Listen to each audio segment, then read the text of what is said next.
Everyone. Welcome to this week's edition of the At-Risk International Global Risk Intelligence Insights. My name is Cooper McGill. I am a protective intelligence analyst here at At-Risk, and with me today is Ross Hill as well, our Director of Intelligence.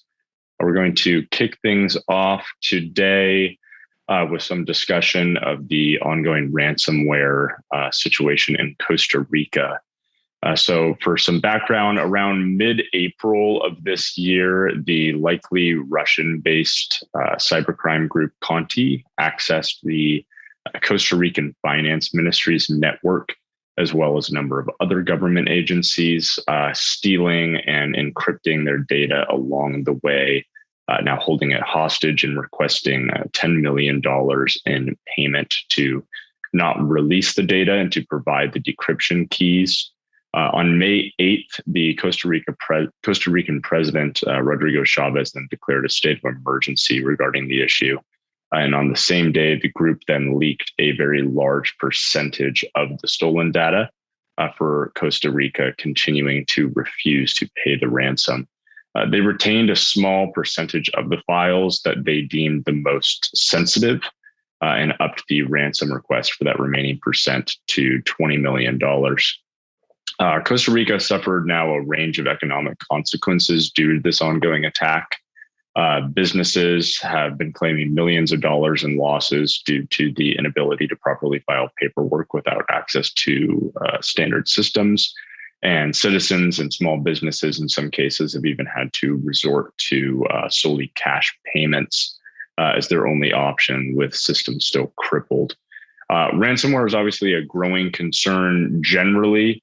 But the demonstrated ability in this case to hold large parts of an entire national government hostage, particularly concerning, particularly considering how effective the attack has been so far, with Costa Rica still unable to regain control of many of its systems.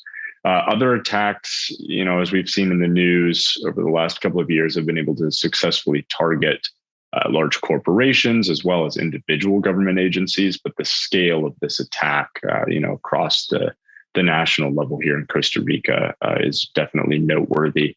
In this case, the attack was clearly for financial gain, requesting this ransom. And while that will continue to serve as a major motivation moving forward, it's possible that nation states may begin to employ similar tactics themselves in order to try and convince a country to meet demands, for example, particularly in a conflict scenario. In some cases, holding a country as a quote unquote cyber hostage may be a stronger sort of strategic move than attempting to launch a full scale and crippling cyber attack on another nation. Additionally, for some cybercrime groups and nation states, it might just be a more feasible option given available resources and end goals. This is all somewhat uncharted territory for both the threat actors and their victims as well. So continuing to watch what unfolds here in Costa Rica and staying informed in any remotely similar sort of activities being carried out against other nations will be very important moving forward in order to inform sort of the long-term strategic and strategy to combat these types of attacks, as it's very possible this will become a much more widely utilized tactic going forward. Next, for this week, discussing the upcoming hurricane season, which begins tomorrow. NOAA is predicting an above average hurricane activity for this year in the Atlantic, which would then make it the 7th consecutive above average season. Likely to be 14 to 21 named storms, which means winds of 39 miles per hour or higher, of which 6 to 10 could become hurricanes, meaning winds of 74 miles per hour or higher, including 3 to 6 major hurricanes, category 3, 4, or 5, with winds of 111 miles per hour or higher. NOAA provides these ranges with a 70% confidence level. The Pacific is forecast to have a below average season, but the first storm is already approaching Mexico for this season currently. Last year, Hurricane Ida impacted 9 states, causing over $75 billion in damage, the 5th costliest ever. So it's possible we may see a season at a similar scale this year. And I will pass it over now to Ross Hill. Thanks, Cooper. In Ukraine, we're seeing fighting continue to be focused in the east of the country, and at the moment, particularly around Severodonetsk in Luhansk Oblast, where Russia is really concentrating a lot of its efforts and making some progress with a lot of heavy fighting in the city itself. And Russian Foreign Minister Sergei Lavrov actually said in the last few days that the liberation of the Donbass region is now an unconditional priority for Russia, and that the rest of Ukraine would decide on their own future. So really kind of just reinforcing the fact that the fighting is going to focus around the Donbass region. But actually that's received some criticism domestically, particularly amongst those kind of nationalists or those that really support the war in Ukraine, because it seems to be a shift away from Russia's initial ideological objectives. So that's, questioning the legitimacy of the Ukrainian government and the country itself, and the demilitarization and the denazification of the entire country. It's a real kind of pullback from those statements. So we're seeing, now, as well as a bit of domestic pressure from those that are against the war, you've now got some pressure from those that were actually for the war, but because of Russia's kind of lack of progress for its original objectives there. Also in recent days, we've had Volodymyr Zelensky, Ukraine's president, visit Kharkiv, where Ukraine made some progress in pushing back Russia. He's met some troops on the front line there. It's his first trip away from Kiev since the conflict began. So that shows some confidence in being able to leave the kind of relative safety of the capital.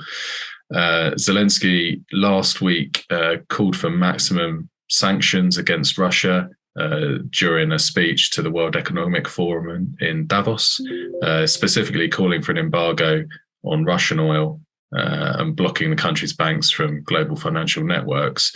And today, actually, the EU kind of responded to that, announcing that Russian seaborne oil will immediately be banned from being delivered to the EU, although there is a temporary exemption for pipeline oil. But 2/3 of Russian oil actually arrives to the EU by sea. So that's pretty significant. And then on top of that, Poland and Germany both pledged to stop importing pipeline oil by the end of this year. So that'll actually cover about 90% of Russian oil imports to the EU. The EU also banned Russia's largest bank, which is Sberbank, from the SWIFT financial payment system, which allows the rapid transfer of money internationally, as well as kind of, some restrictions on some Russian state-owned broadcasters and some individuals as well. No agreement on sanctions related to gas yet, which is possibly a bit more of a critical issue than oil for the EU, really. But the EU has announced extra funding and aid for Ukraine and the creation of an international fund to rebuild the country after the war. Additional to that, the EU is also going to try and work with Ukraine to export more of its grain stocks by road and rail, and that's because of the blockade of sea routes, which is causing some of the increased inflation around food prices.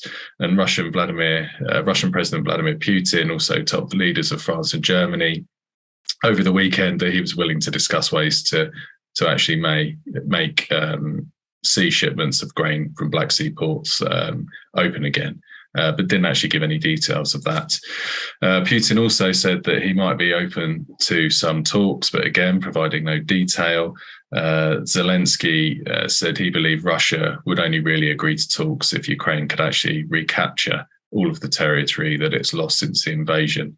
But Zelensky ruled out kind of using force to win back all of the land that Ukraine has lost to Russia since 2014. So you can kind of see where Zelensky sits in terms of potentially kind of giving up territory as part of ceasefire talks, back to the original line of contact that emerged after the conflict in 2014, but not really ceding any more land. And there is actually this kind of split developing in those supporting Ukraine that want it to give up some territory to bring about a ceasefire, and then others that in order to kind of, that they think, prevent Russia from carrying out similar military action elsewhere. But realistically, at the moment, we can't see anything more than a prolonged conflict, in Ukraine. And then the last one, quick update on monkeypox. Cases continue to increase and spread. The number of countries where we're seeing confirmed or suspected cases has almost doubled in the last week.